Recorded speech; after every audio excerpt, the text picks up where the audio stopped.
السلام علیکم۔ اس ملک و قوم پر جہالت کے اندھیرے چھائے ہوئے تھے۔ وہاں تعلیم یا اسکول کالج کا تصور بھی نہیں تھا۔ ملک کے طول و عرض میں ایک بھی مرد یا خاتون ایسے نہیں تھے جنہوں نے کبھی اسکول جا کر دیکھا ہو۔ خاص طور پر خواتین کے لیے تو تعلیم کا نام لینا بھی حرام قرار دے دیا گیا تھا۔ کسی نے اسکول کا نام بھی لیا تو اسے دائیں سے گولی مار دی جاتی تھی۔ ایسی صورتحال کو دیکھ دیکھ کر سمندر پار ہماری حالت پر دن رات کڑنے والے ہمارے امریکی بھائی راتوں کو منہ چھپا چھپا کر رویا کرتے تھے۔ ہماری جہالت اور تعلیم سے دوری ان کو خون کے آنسو رلاتی تھی۔ وہ بیچارے مندروں، مسجدوں، گرجا گھروں میں ہماری جہالت کے خاتمے کے لیے دعائیں کیا کرتے، درباروں پر منتیں مانا کرتے، اور پھر آخرکار ان کی دعائیں، مناجاتیں، منتیں رنگ لائیں، اور پھر ایک دن دو باپ بیٹی تعلیم کے فرشتے بن کر آسمان سے اترے اور ان کے زمین پر اترتے ہی اس ملک و قوم کی تقدیر بدل گئی۔ دڑا دڑ یونیورسٹیاں، کالج، سکول کھلنے لگے۔ باپ بیٹی کے قدموں کی برکت سے مرد و خواتین اندھا دھند سکولوں کالجوں میں داخلے لینے لگے، اور وہ قوم جس کو تعلیم کا نام سن کر ہی بخار ہو جاتا تھا، ان باپ بیٹی کی بے مثال جدوجہد کے سبب باغ باغ کر تعلیمی اداروں میں علم کی دولت سے مالا مال ہونے جا رہے تھے۔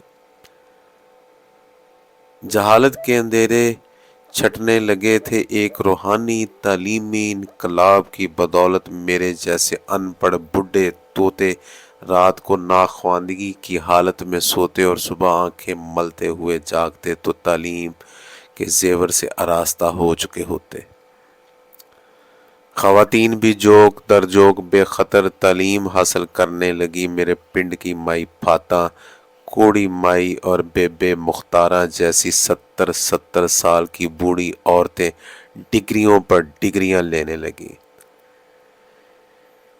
ایک بڑی حیرت انگیز معجزانہ بات تھی کہ باپ بیٹی کی عظیم الشان جدوجہد روحانی یا سلیمانی ٹوپی جیسی تھی جو صرف ہمارے امریکی بھائیوں کو نظر آتی۔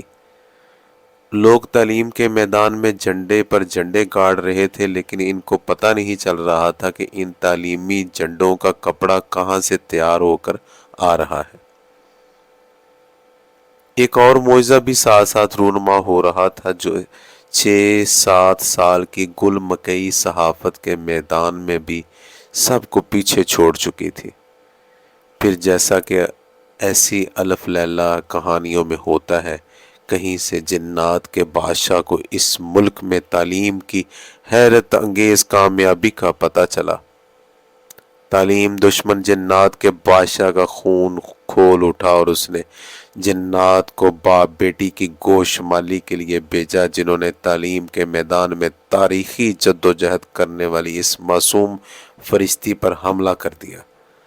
دنیا میں کرہم برپا ہو گیا۔ ہمارے امریکی جنہوں نے کبھی کان پر رینگتی جوں اور ہاتھ پر کاٹ لینے والی چیونٹی کو بھی نہیں مارا، ان کو امن پسند فطرت پر خوفناک ضرب پڑی۔ دکھ کا یہ عالم تھا کہ وہاں کی معزز خواتین اپنے جسموں پر اس فرشتی اور علم کی ملکہ کے نام لکھوا لکھوا کر ناچنے لگیں اور اپنا غم مٹانے لگیں۔ میرا جگری دوست معصوم صورت بانکی مون ویراں کنووں پر جا جا کر چھپ چھپ کر روتا، آہیں بھرتا اور ملکہ علم کے درد بھری نظمیں لکھتا۔ تب پہلی بار اس ملک کے لوگوں کو اس کی تعلیمی جدوجہد کا روحانی راز معلوم ہوا۔ اپنے ہاں کے تعلیمی انقلاب کا اصل سرا ہاتھ لگا۔ ان کو پتہ چلا کہ کس طرح ملکہ علم نے اپنی روحانی قوتوں سے اس قوم کی جہالت کو علم کی روشنی میں بدل دیا تھا۔